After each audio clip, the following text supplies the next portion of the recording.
ब्रह्मसूत्र के तृतीय अध्याय के चतुर्थ पाद के 11वें अधिकरण तक का विचार हम लोग कर चुके हैं। 12वें अधिकरण का विचार आज हम लोगों को करना है। 12वें अधिकरण का नाम है बहिरधिकरणम। तो इस अधिकरण के सूत्र तथा भाष्य के द्वारा जो इस अधिकरण का स्वरूप बताया गया है उसका संक्षिप्त में स्वरूप बताने के लिए वैयासिक न्यायमाला के जो 2 श्लोक भारती तीर्थ जी के द्वारा बनाए गए हैं उन दोनों श्लोकों का हम लोग पहले उच्चारण कर लें। तो 12वें अधिकरण के संक्षिप्त स्वरूप को बताने वाले अधिकरण सार के दोनों श्लोकों का पहले उच्चारण कर लें। शुद्ध शिष्टेरुपादेयस त्याज्यो वा दोषहानितः उपादेयोन्यथा शुद्धि प्रायश्चित्त कृता वृथा आमुष्मिके च शुद्धि स्यात् ततः शिष्टा त्यजन्ति तम् प्रायश्चित्ता दृष्टिवाक्यात् अशुद्धिस्त्वयि कीष्यते।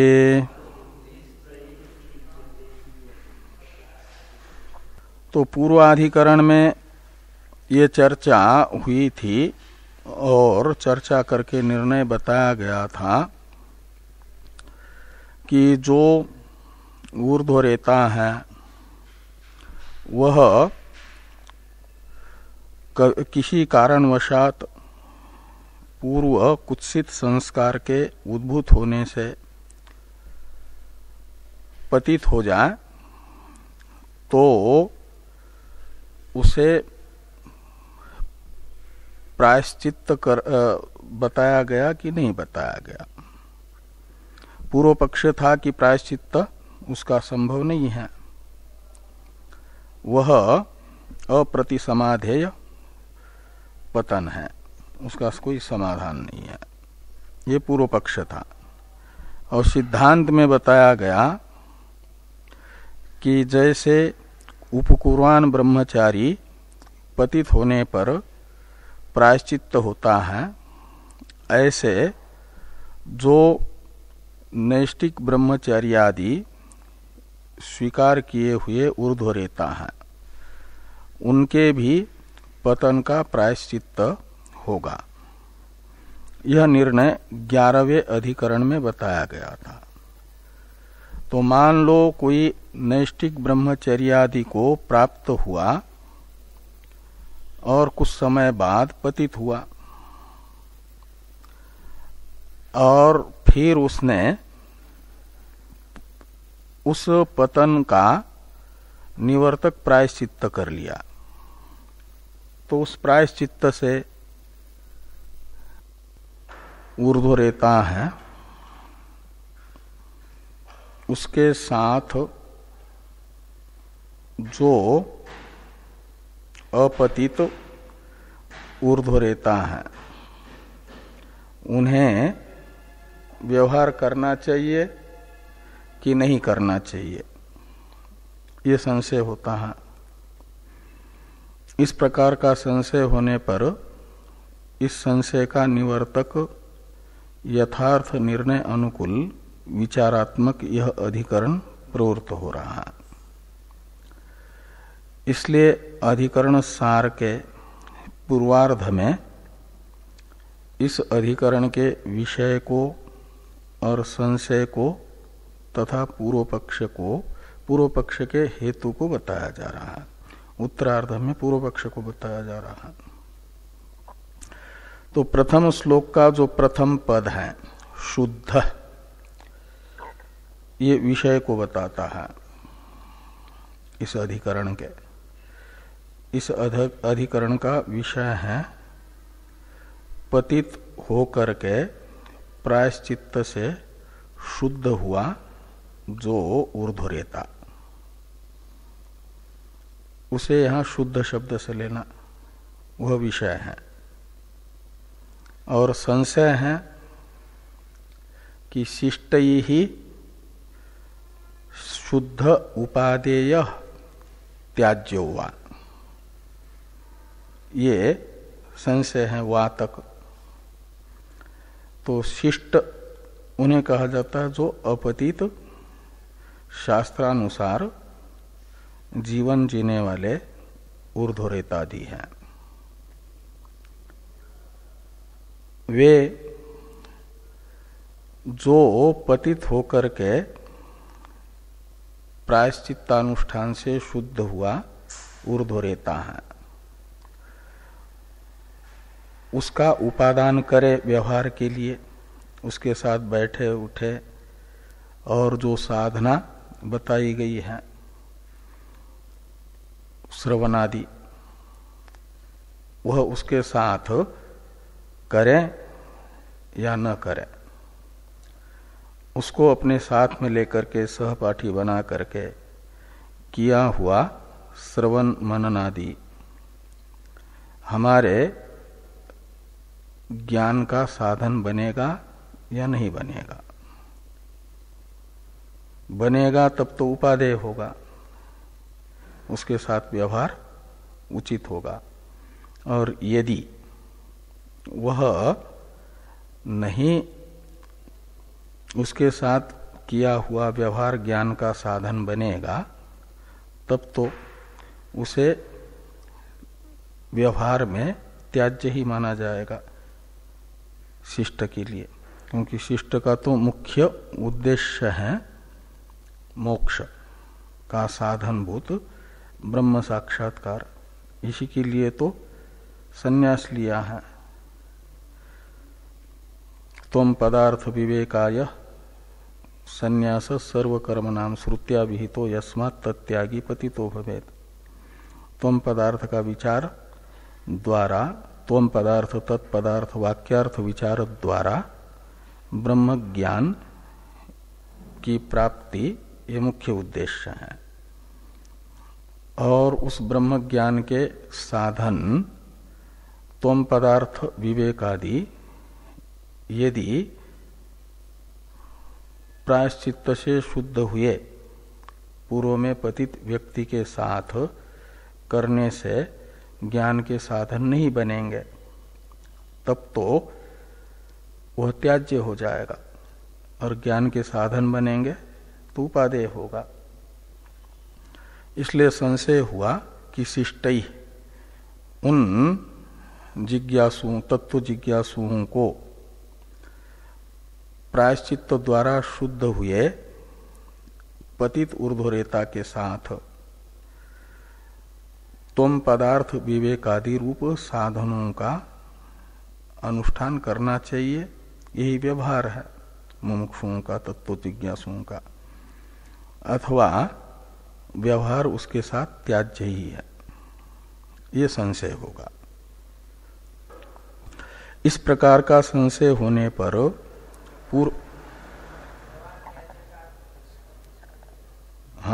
यानी साधना उसके साथ नहीं करना, विचार आदि नहीं करना, यही व्यवहार का त्याग है उसके साथ। ये हुआ संशय। तो इस प्रकार का संशय होने पर पूर्व पक्षी अपना निर्णय बताते हैं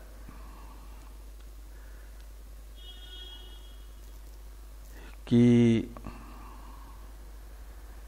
उपादेय शिष्टई शुद्ध उपादेय,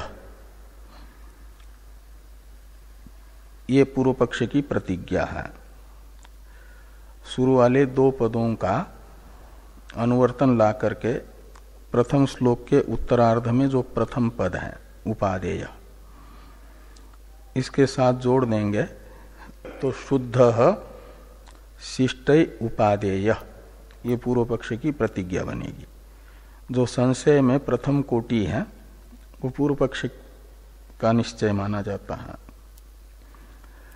तो शिष्टै शुद्ध उपादेय, ये हुई पूर्व पक्ष की प्रतिज्ञा। इसका अर्थ निकलेगा कि तत्व जिज्ञासुओं को तत्व ज्ञान के साधन के रूप में सहपाठी के साथ विचार एक विद्या का पाद माना जाता है ना, तो अपने सहपाठी के रूप में उसे अपना करके उसके साथ विचार करना चाहिए। ये कौन कह रहा है? पूर्व पक्षी। कि शिष्ट ही यानी शिष्ट तत्व जिज्ञासुओं से, जो शास्त्रानुसार जीवन जी रहे हैं तत्व जिज्ञासु, उन्हें तत्व ज्ञान के साधन के रूप में उस पतित प्रायश्चित्त से शुद्ध हुए ऊर्ध्वरेता को भी अपना लेना चाहिए। ये पूर्व पक्षी ने कहा।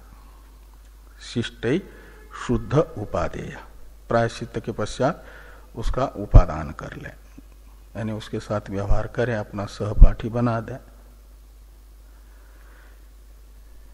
ऐसा क्यों पूर्व पक्षी को उसकी प्रतिज्ञा का साधक हेतु पूछा गया? तो हेतु बताया जा रहा है पूर्व पक्षी के द्वारा, जो पूर्वार्ध का अंतिम पद है प्रथम श्लोक का ही, दोष हानितः का जो दोष उससे हुआ था, पतन हुआ था उसका, वही पतनात्मक दोष की तो निवृत्ति हो गई प्रायश्चित्त से। तो जब तक दोष था तब तक तो उससे व्यवहार नहीं करना था। अब प्रायश्चित्त द्वारा वह दोष रहित हो गया, निर्दोष हो गया। इसलिए शिष्ट को उसे अपना सहपाठी बनाना चाहिए। ये पूर्व पक्ष हुआ।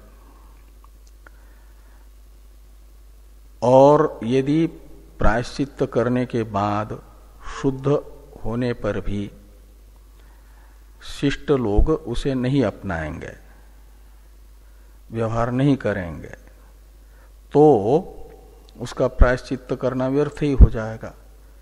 प्रायश्चित्त से प्राप्त की हुई शुद्धि निरर्थक हो जाएगी ना। ये भी एक युक्ति बताई जा रही है। उसे अपनाना चाहिए इसी अपनी प्रतिज्ञा की सिद्धि के लिए।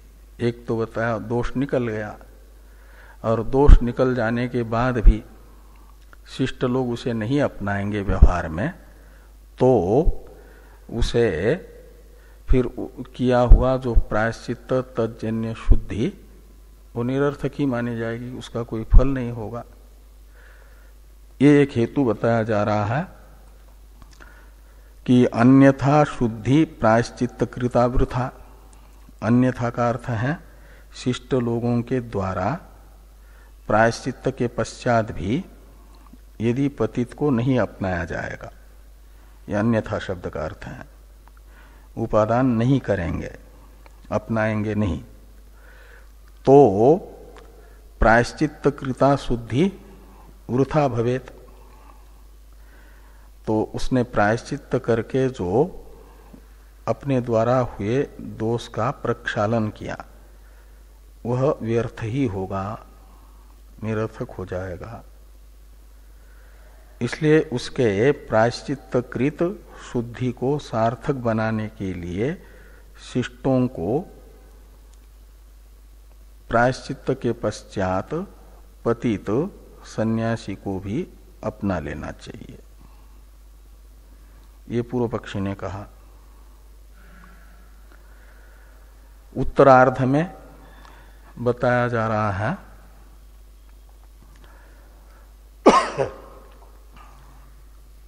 सिद्धांत। तो ये कहते हैं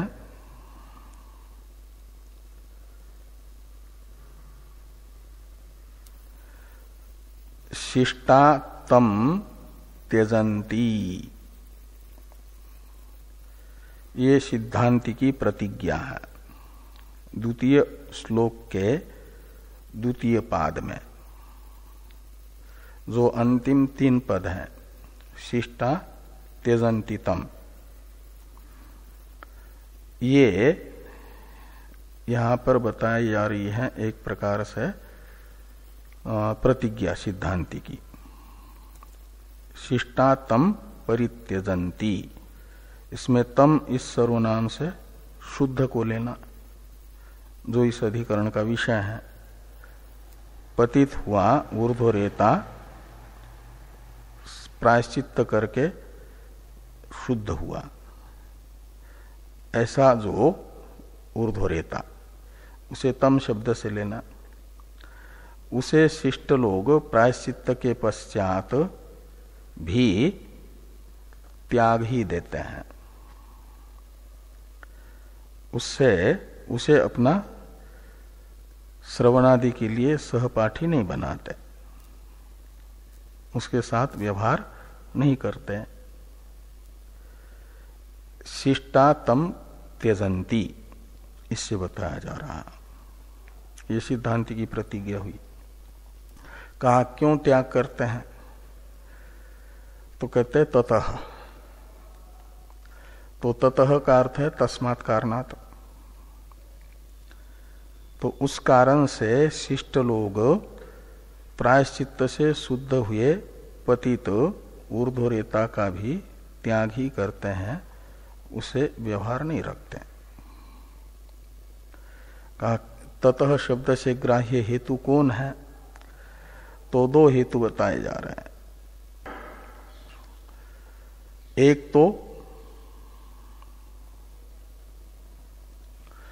जो प्रायश्चित्त करके शुद्धि हुई है, वह शुद्धि 2 प्रकार की होती है शुद्धि, एक आहिक और एक पारलौकिक। अदृष्ट फल संपादिका जो शुद्धि है उसे पारलौकिक कहा जाता है,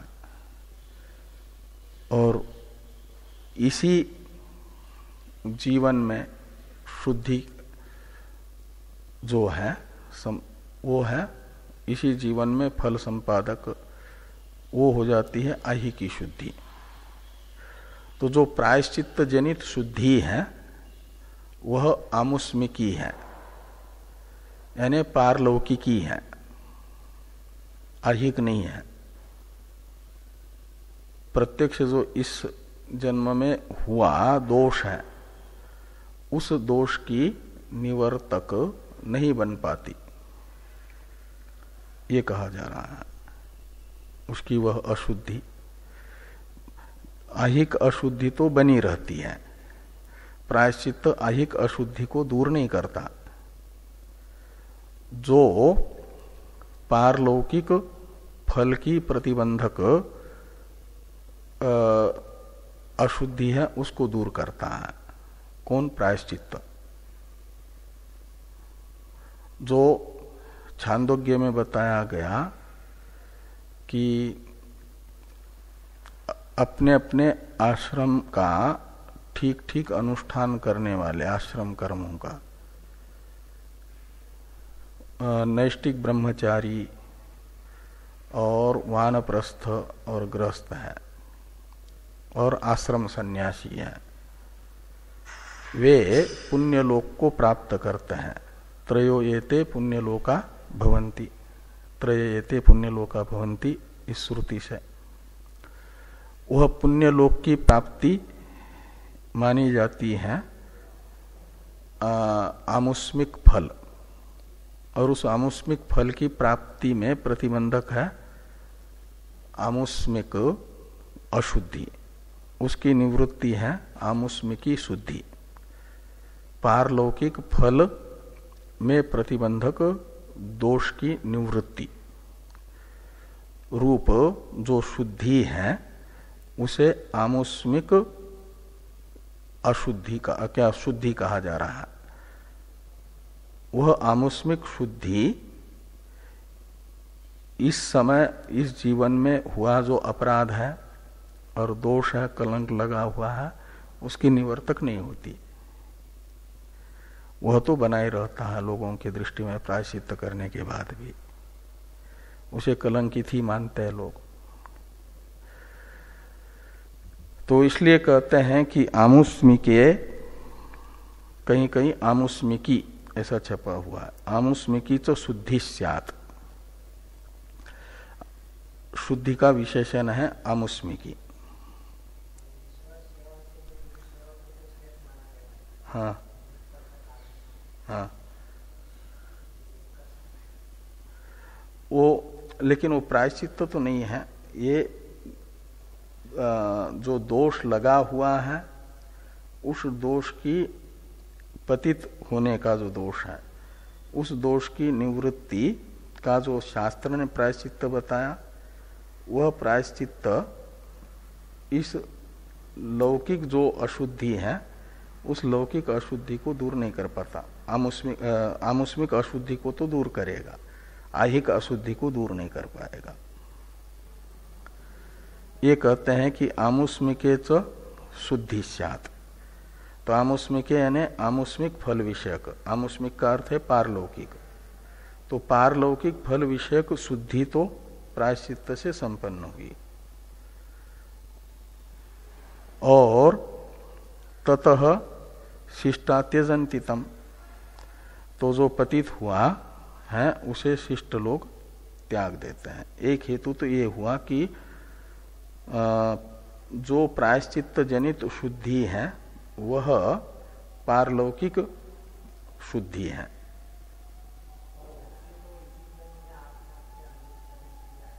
हाँ नहीं, लेकिन इस जन्म में जिसे ब्रह्म साक्षात्कार प्राप्त करना है उसका वैराग्य तीव्रतर होना चाहिए, तीव्रतम होना चाहिए, वशीकार संज्ञक वैराग्य होना चाहिए। और वशीकार संज्ञक वैराग्य जिसके अंदर होगा वह लौकिक भोगों में हो जाएगा नहीं,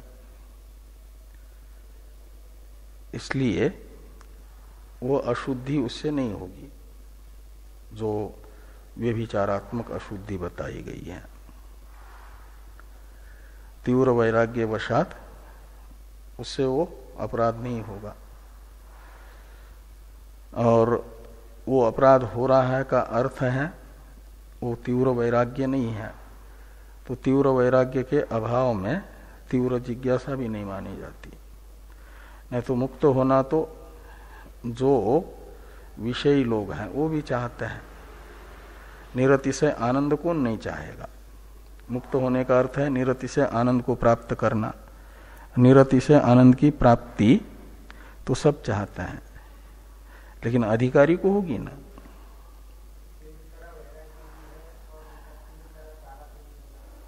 ऐसा नहीं होता।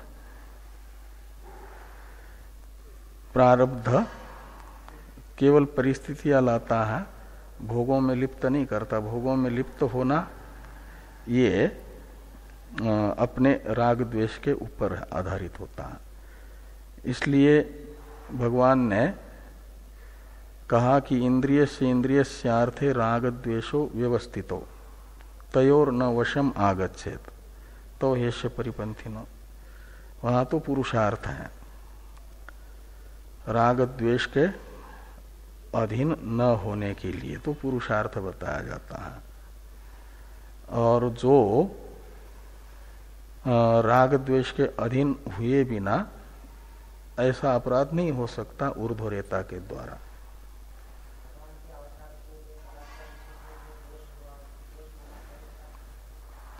हाँ, तो वो पराशर ऋषि से इसलिए दोष नहीं माना जाएगा कि वे उस समय देख रहे हैं, निश्चित समय विशेष है और जगत के कल्याण के लिए अवतरित होने वाले का समय है, इसलिए वो दोष नहीं माना जाएगा।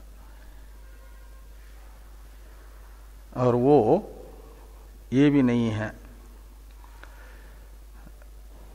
वो तत्वज्ञ है। उसमें आता है ना पराशरंच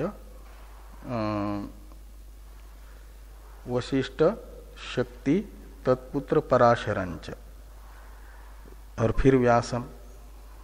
तो पराशर ब्रह्म विद्या के परंपरा के आचार्यों में आते हैं और अपरोक्ष ज्ञानी है। तो ये निश्चित होता है कि अपरोक्ष ज्ञानी के अंदर कोई कामादि नहीं होता है। प्रजहति यदा कामान सर्वान पार्थ मनोगतान है, आत्मान चेद बीजानियात अयम अस्मीति पुरुष। और तब भी वो हो रहा है तो राग वशात नहीं माना जाएगा। राग वशात न होने से वो उनका वो पतित होना ही नहीं है। पतित होना माना जाता है राग वशात वो प्रवृत्ति हुई तो वे यदि अपरोक्ष ज्ञानी है और तब भी उनसे वो ऐसा हुआ है तो निश्चित है कि किसी विशेष उद्देश्य से हुआ है, वो स्वयं के भोगेच्छा से नहीं हुआ है। इसलिए उनका वो पतन नहीं है। तो आमुष्मिके च शुद्धि स्यात्, प्रायश्चित्त जनित जो शुद्धि है वह उसके द्वारा हुई जो साधना है उस साधना का आमुष्मिक फल में प्रतिबंध को दूर करेगी। नहीं तो ये प्रायश्चित्त न करता तो ये पतन से हुआ जो अघ है, पाप है, वह पारलौकिक फल की प्राप्ति में प्रतिबंधक बन जाता, वो नहीं होने देगा।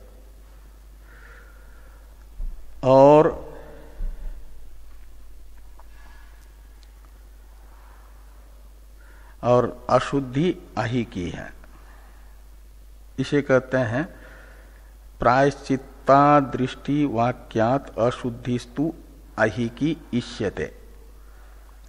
जो पतित हुआ, रागवशात पतित हुआ, वह रागवशात पतित होना उसका आही की अशुद्धि है, वह बनी रहेगी प्रायश्चित्त के पश्चात भी। तो ततः शब्द से इन दोनों को लेना है कि प्रायश्चित्त अदर्शन वाक्य जो स्मृति है उस स्मृति से ये निश्चित होगा कि आहिक अशुद्धि तो उसकी रहती है और प्रायश्चित्त जनित जो शुद्धि है वो पारलौकिकी है। ततः यानी इस कारण से आमुष्मिक शुद्धि हो गई, आहिक अशुद्धि बनी रही, उस कारण से आहिक व्यवहार शिष्ट लोग उसके साथ नहीं करते। ये अर्थ निकलेगा कि आमुष्मिके च शुद्धि स्यात् ततः शिष्टा त्यजन्ति तम प्रायश्चित्ता दृष्टि वाक्यात् अशुद्धिस्तु आहिकी इष्यते। सूत्र का उच्चारण किया जाए। बहिस्तुभयथापि स्मृतेराचाराच्च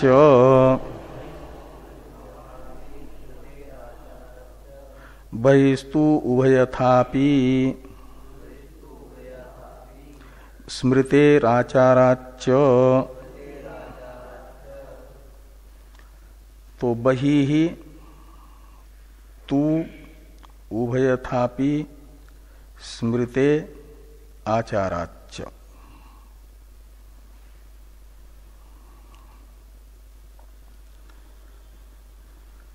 इससे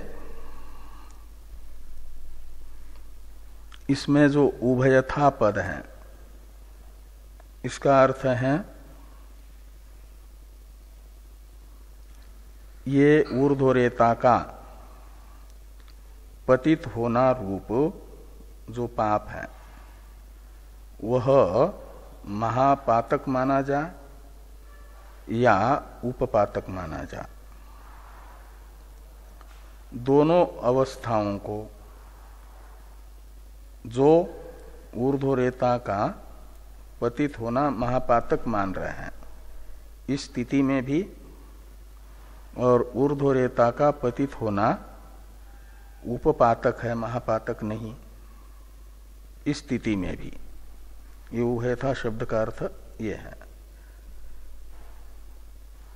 ऊर्ध्वरेता महापातक पातक है उसका पतित होना या उपपातक है पतित होना, इन दोनों अवस्थाओं में शिष्टई ही बहि ही यानी बहिष्कर्तव्य ऐसा एक। तो चाहे उसका पतित होना महापातक हो या पतित होना उपपातक हो, दोनों अवस्था में उसकी आहिक अशुद्धि विद्यमान होने से शिष्ट लोग उसे दूर ही रखते हैं, बाहर ही रखते हैं का अर्थ, उसके साथ व्यवहार नहीं करते।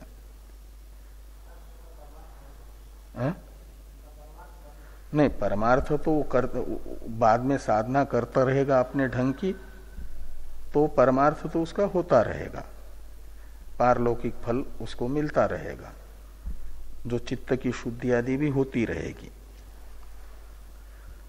और विवेक आदि तीव्रतर का होता रहेगा, तो वैराग्य आदि भी बढ़ेगा।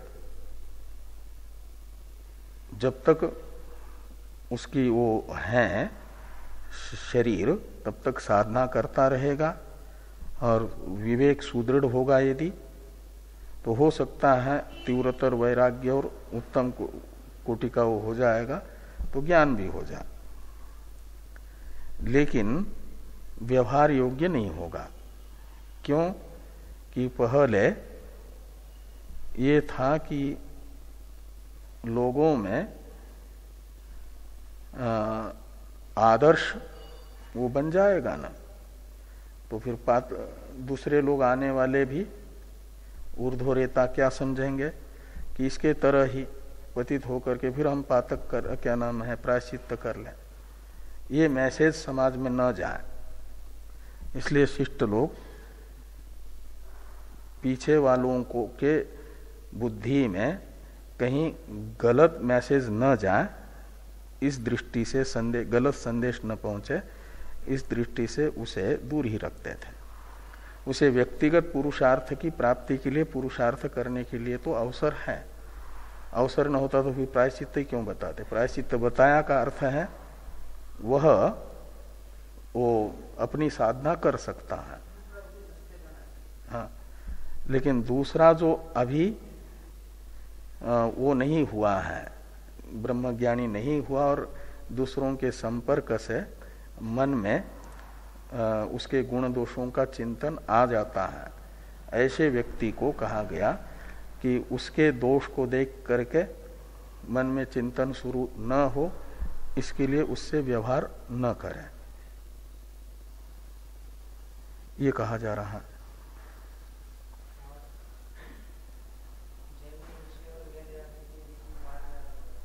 हाँ हाँ हाँ हाँ हाँ,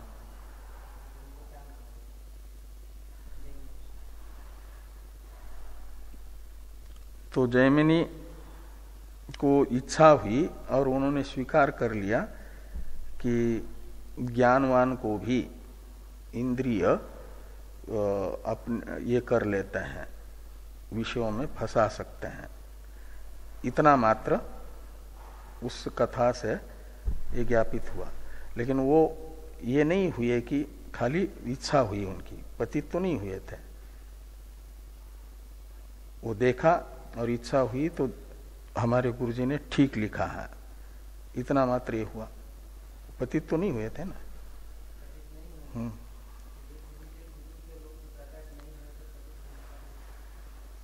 हाँ संभावना थी, इसीलिए उनको उस समय पतित होने से बचा लिया, क्योंकि उनको ब्रह्मसूत्र में कई बार उदाहरण के रूप में भी दिया है। तो ये गुरु कृपा थी उनकी, और उससे फिर आगे उनका वैराग्य विवेक भी जागृत हुआ और कहा कि ठीक आपने ठीक लिखा है, संयम बहुत जरूरी है। ये हुआ ना, इसलिए वो मन में आया वो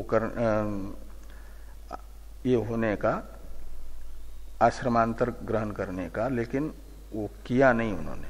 और यहाँ तो जो पतित हो चुके हैं उन्हें प्रायश्चित्त, और फिर प्रायश्चित्त करने के बाद में शुद्ध हुए तो उनके साथ व्यवहार होना चाहिए कि नहीं होना चाहिए, ये बताया जा रहा।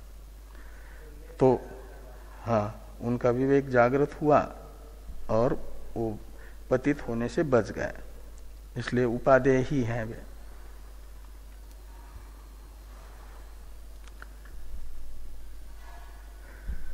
तो उभयथापि तू बहिष्कार्या, तू शब्द है पूर्व पक्ष का व्यावर्तक। पूर्व पक्ष था कि प्रायश्चित्त के बाद शुद्ध हो गए तो उपादेय हो जाएंगे, ये पूर्व पक्ष था ना, उसका निराकरण तू शब्द से हुआ पूर्व पक्ष का।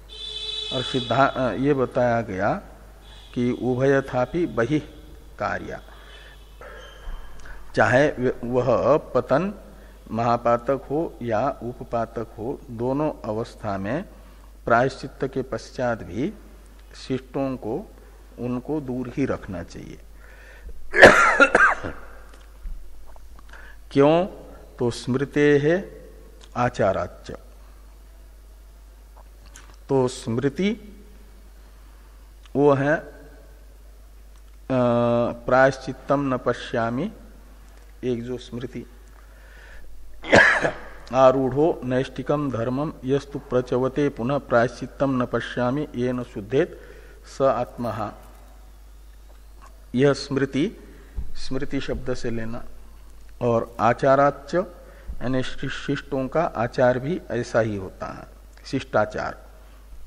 दो हेतु बताए, शिष्ट लोग उसे बाहर ही क्यों रखते हैं, तो कहते हैं स्मृति ऐसा बता रही है कि आहिक अशुद्धि उसकी बनी हुई है, और शिष्टाचार भी इस प्रकार के व्यक्ति के साथ व्यवहार करने का नहीं है।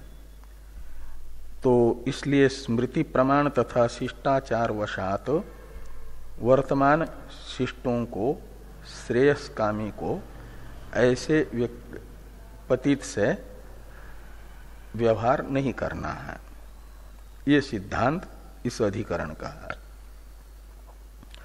भाष्य है, भाष्य को देखिए। यदि ऊर्ध्वरेतसाम स्वाश्रमेभ्य प्रचवनम महापातकम, यदि वा उपपातकम, उभयथा शब्द का अर्थ किया,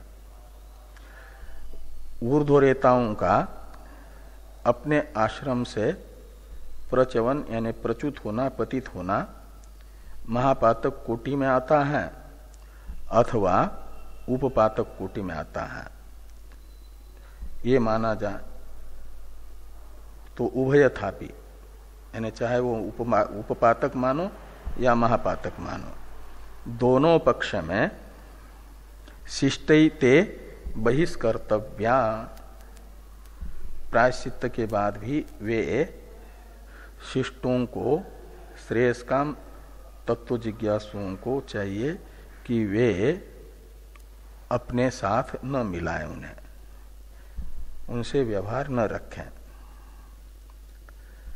क्यों? तो कहते हैं आरूढ़ो नैष्टिकम धर्म, स्मृते, ये जो हेतु है ना पहला, उसके लिए दो स्मृति के वाक्य बता रहे हैं। आरूढ़ो नैष्टिकम धर्मम यस्तु प्रचवते पुनः प्रायश्चित्तम न पश्यामि येन शुद्धेत स आत्महा, स आत्महा यानी आत्मानं हन्ति इति आत्महा, तो आत्मघाती है? स्मृति तो देखनी पड़ेगी।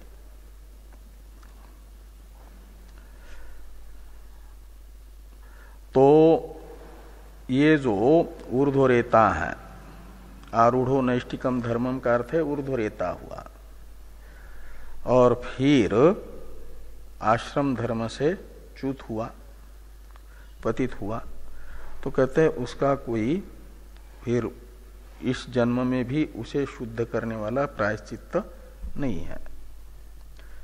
पारलौकिक प्रायश्चित्त तो श्रुति ने बताया, स्मृति बता रही है कि इस जन्म में उसकी शुद्धि संपादक, आहिक शुद्धि संपादक प्रायश्चित्त नहीं है। और श्रुति जो बताती है प्रायश्चित्त वह पारलौकिक प्रायश्चित्त है। एक स्मृति ये हुई, और दूसरी स्मृति है आरूढ़ पतितम विप्रम मंडलाच्च विनिश्रितम उद्बद्धम कृमिदष्टंच स्पृष्ट्वा चांद्रायनम चरेत। ये स्मृति बता रही है जो आरूढ़ पतित है विप्र और मंडलाच्च विनिश्रितम, उसे बहिष्कृत किया गया है, और इसे स्पृष्ट्वा का मतलब है स्पर्श करके। स्पर्श करने का अर्थ है उसके साथ व्यवहार करना। जो व्यवहार करता है उसे फिर शुद्ध होने के लिए क्या करना पड़ेगा?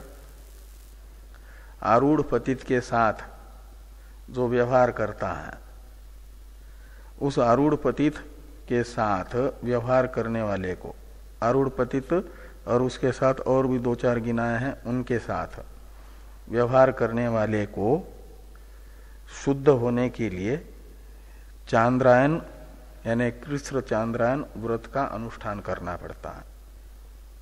जो स्वयं पतित नहीं हुआ है, हा? उद्बद्धम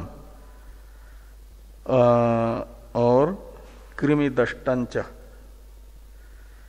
ये भी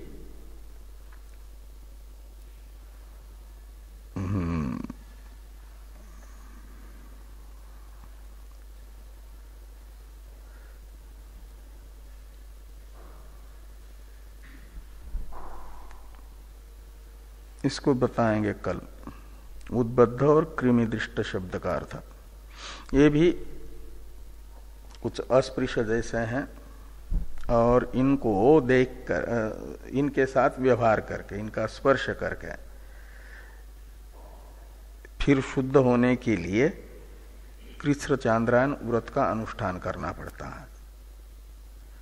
जो स्वयं पतित तो नहीं हुआ लेकिन इनका स्पर्श किया है, तो कृष्ण चांद्रायन व्रत करने के बाद फिर वो शुद्ध होता है।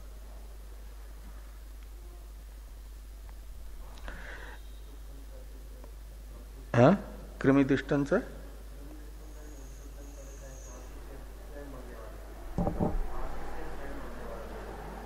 किस?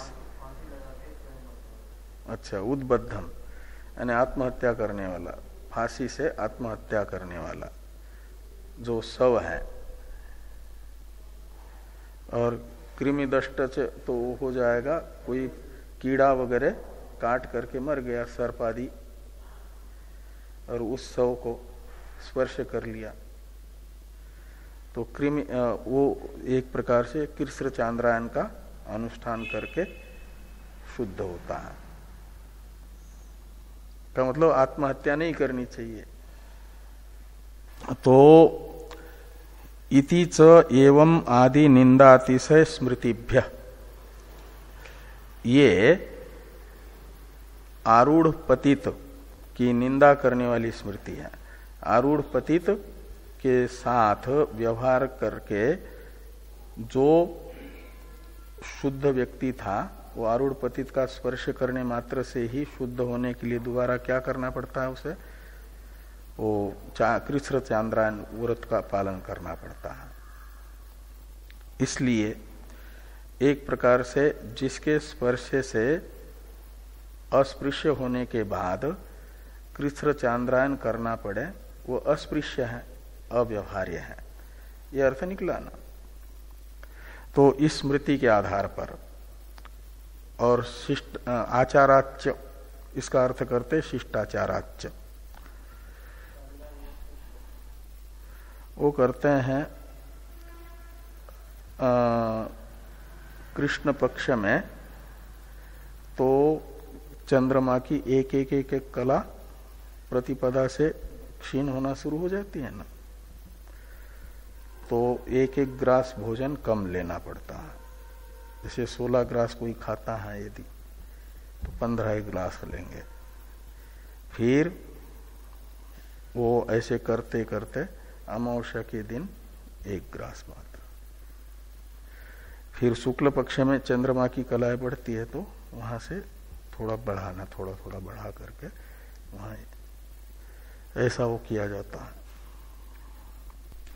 तो ये कृच्छ्र चांद्रायन आदि व्रत करके शुद्ध होना पड़ रहा है जिनके संबंध से, उसे व्यवहारी क्यों करे? फिर ये एक अर्थ निकलता है ना। और शिष्टाचाराच्य, इसका अर्थ करते हैं कि नहीं यज्ञ अध्ययन विवाहादीनी तय सह आचरंती शिष्टा। तो शिष्ट लोग ऐसे पतित हुए प्रायश्चित्त के बाद भी आहिक अशुद्धि उनमें विद्यमान होने से उनके साथ बैठ करके यज्ञ अध्ययन और विवाहादि व्यवहार नहीं रखते हैं। इससे निकला कि शुद्ध हुए पतित के साथ भी व्यवहार नहीं करना है। थोड़ी सी एक वाक्य टीका है, फिर यह अधिकरण ही पूरा होगा। कृत प्रायश्चित्तैः ही तै सह कृत श्रवणादिकम ज्ञान साधनम न वा इति संदेहे तेषाम शुद्धत्वात् साधनम इति प्राप्ते प्रायश्चित्तात् परलोके तेषाम शुद्धत्वेपि अत्र शुद्ध्यभावात् न साधनम इति सिद्धांतयति। तो ये कहते हैं कि पतित हुए ने प्रायश्चित्त कर लिया, उसके बाद दूसरा जो अपतित नैष्टिक ब्रह्मचर्य आदि से संपन्न है ऊर्ध्वरेता, वह श्रवणादि करता है अपना सहपाठी बना करके, तो वह ज्ञान का साधन बनेगा कि नहीं बनेगा, ये संशय हुआ। तो तेषाम शुद्धत्वात् साधनम, ये पूर्व पक्ष है। वे शुद्ध हुए तो उनके साथ बैठ करके विचार करने से ज्ञान का वो साधन बनेगा विचार। इस प्रकार का पूर्व पश्य प्राप्त हुआ। तो सिद्धांत है कि प्रायश्चित्तात् परलोके तेषाम शुद्धत्वेपि, प्रायश्चित्त से पारलौकिक की शुद्धि उनकी होने पर भी अत्र शुद्धि अभावात्, इस अत्र यानी आहिक अशुद्धि विद्यमान है। तो अत्र शुद्धि अभावात् का मतलब आहिक तो अशुद्धि बनी रहेगी, इसलिए न साधनम, इसलिए उनके साथ किया हुआ विचार ज्ञान का साधन नहीं बनेगा। यह सिद्धांत इस अधिकरण में बताया गया, यदि ऊर्ध्वरेतसाम इत्यादि भाष्य के द्वारा। और भाष्य की व्याख्या करने की जरूरत नहीं है, भाष्य सरल है। ऐसा टीकाकार ने लिखा कि सुगमम भाष्यम। बाकी की चर्चा अगले अधिकरण की हम लोग कल करेंगे।